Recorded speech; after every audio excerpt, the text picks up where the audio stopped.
Assalamualaikum warahmatullahi wabarakatuh. Selamat pagi anak-anak. Setelah melewati libur yang cukup panjang, masih ingat tidak siapa nama ibu? Takutnya anak-anak lupa nih dengan nama ibu. Oke, ternyata masih ingat ya sama nama ibu. Ya, kembali lagi di kelas bersama saya, Ibu Bella. Sebelum kita memulai pelajaran, ada baiknya kita berdoa terlebih dahulu. Jadi, siapa nih yang mau bantu ibu untuk memimpin doa di depan kelas? Baik Tio, silahkan dimulai.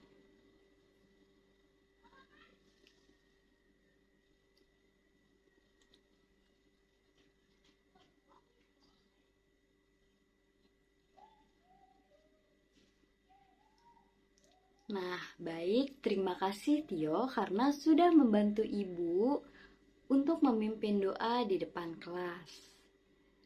Nah, selanjutnya kita akan menyanyikan lagu Indonesia Raya.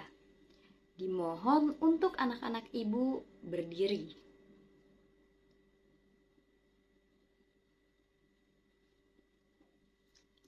Oke, bagaimana kabar kalian hari ini? Semuanya jawabannya baik nih, tetapi kenapa kurang semangat seperti ini? Kalau begitu, untuk membangun semangat anak-anak, ayo kita lakukan ice breaking terlebih dahulu untuk menimbulkan fokus yang ada pada kalian. Kalian semua ikutin ibu ya. Jika ibu bilang pagi, kalian tepuk 1. Jika ibu bilang siang, itu artinya kalian tepuk 2 kali. Dan jika ibu bilang malam, kalian tepuk setengah. Nah, kenapa tepuk setengah? Karena jika malam hari itu orang-orang sudah pada tidur, jadi kita hanya boleh tepuk tangan setengah. Oke, kita mulai ya. Pagi, siang, pagi, pagi, malam. Oke, udah pada fokus nih anak-anak.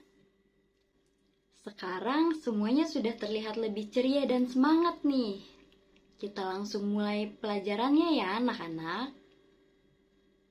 Pelajaran hari ini adalah IPAS di bab 6, yaitu tentang kekayaan budaya Indonesia.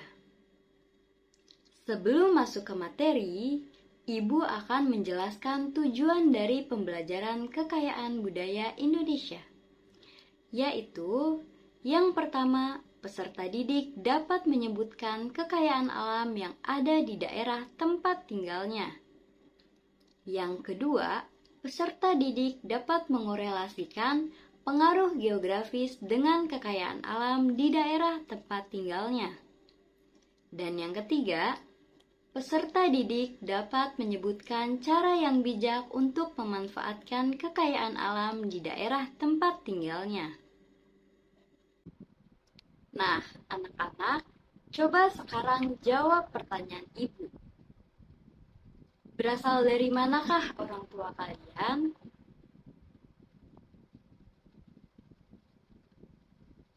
Wah, beragam sekali ya asal daerah orang tua kalian. Ada yang dari Jawa, Sulawesi, Kalimantan, Papua, dan lain-lain. Sekarang, Ibu mau bertanya, ada tidak adat dan budaya yang unik dari daerah kalian? Coba, siapa yang bisa memberikan contoh?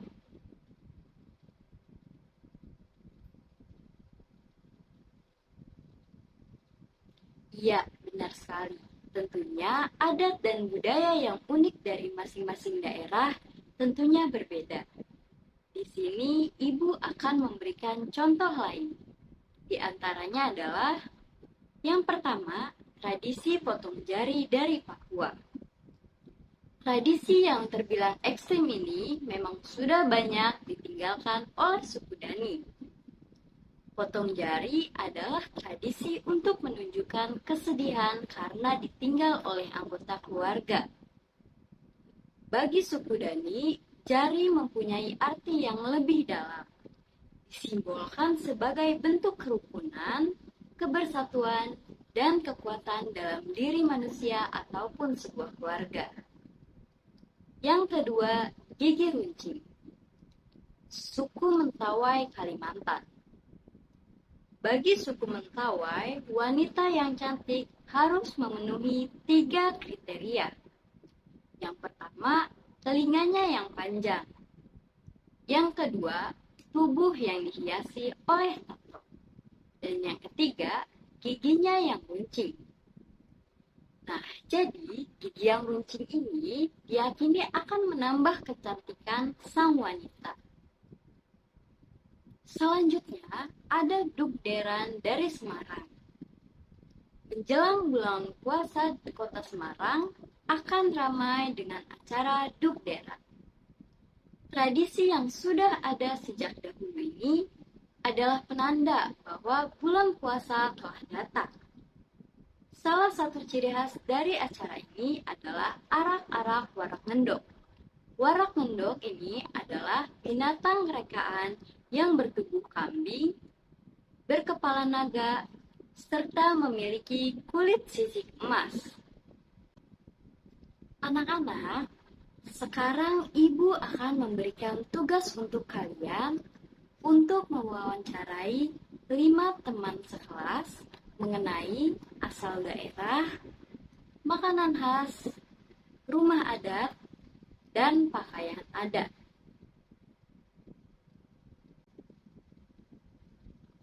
Dari apa yang sudah kalian kerjakan tadi, anak-anak jadi tahu kan bahwa budaya di Indonesia sangat beragam sekali.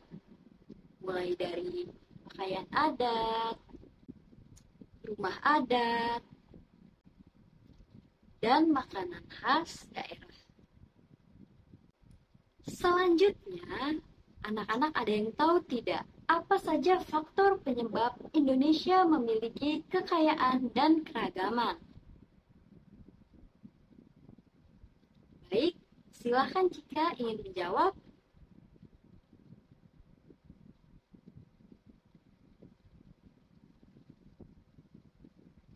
Ya, benar sekali jawaban dari Cika. Di sini Ibu bantu jelaskan lagi beberapa faktornya adalah yang pertama, letak strategis wilayah Indonesia. Indonesia berada di antara Samudra Hindia dan Samudra Pasifik. Indonesia juga berada di antara benua Asia dan benua Australia. Letak strategis tersebut menjadikan Indonesia berada di tengah-tengah lalu lintas perdagangan.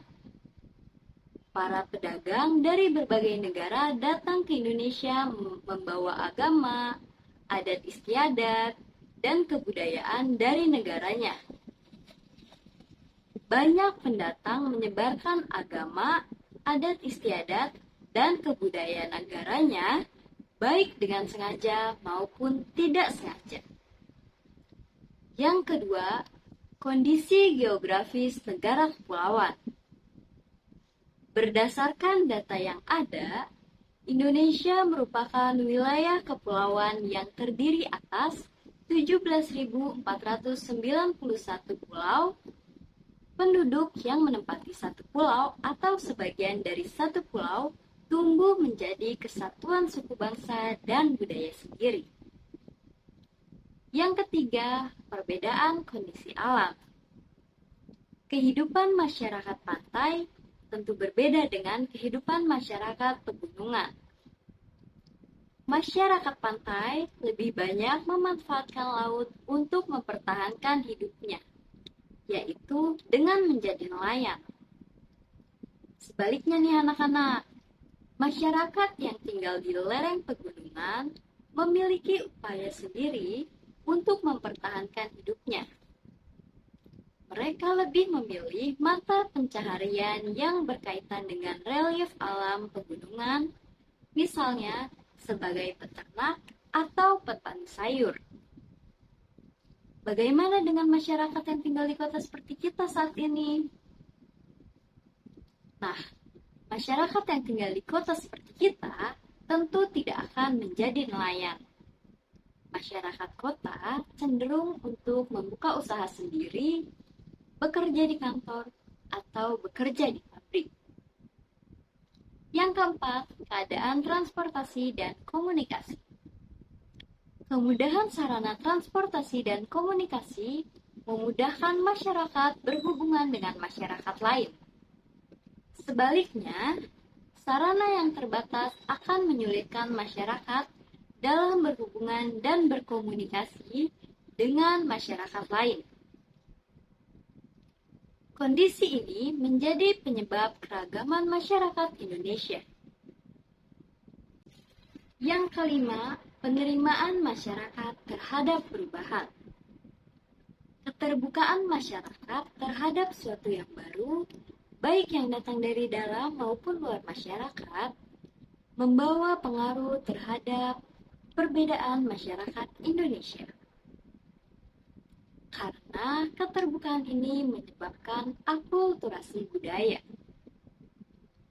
Budaya yang ada di daerah tertentu akan terpengaruh dengan budaya dari luar. Sampai sini, apakah anak-anak sudah paham semua? Oke, adakah yang ingin ditanyakan untuk Ibu?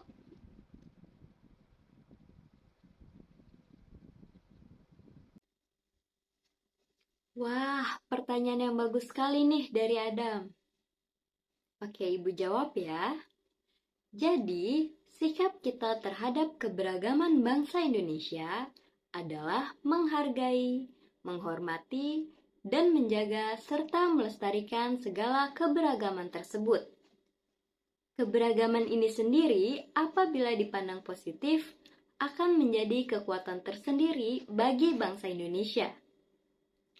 Jadi, kita tidak boleh mengejek dan menghina jika ada teman yang berbeda daerah asal dengan asal kita.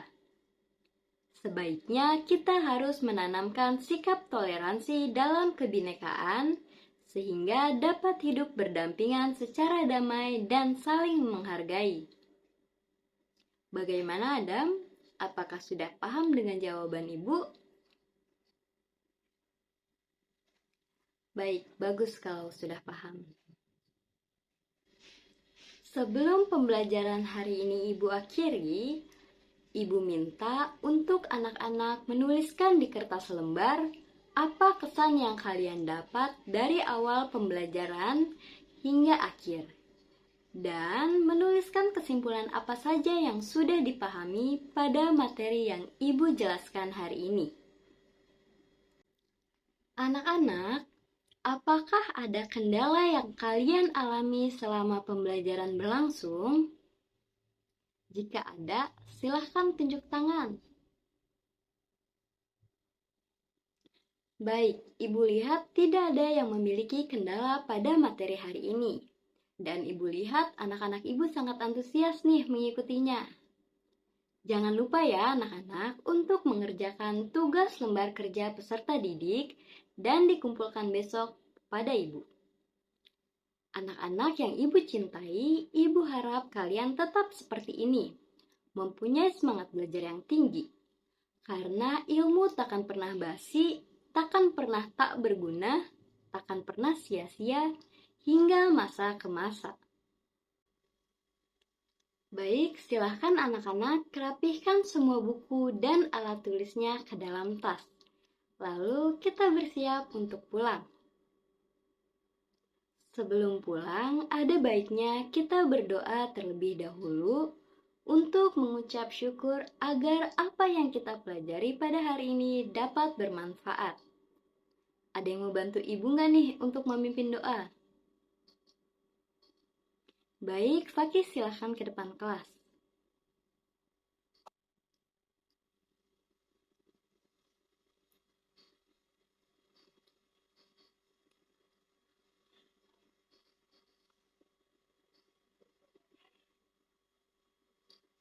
Nah, untuk Fakih, terima kasih karena sudah berani untuk maju ke depan kelas membantu ibu memimpin doa. Untuk anak-anak yang belum berani maju ke depan kelas dan belum berani aktif di kelas karena masih malu-malu, mulai besok dan seterusnya akan Ibu tunggu untuk kalian aktif juga. Sekian dari Ibu. Wassalamualaikum warahmatullahi wabarakatuh.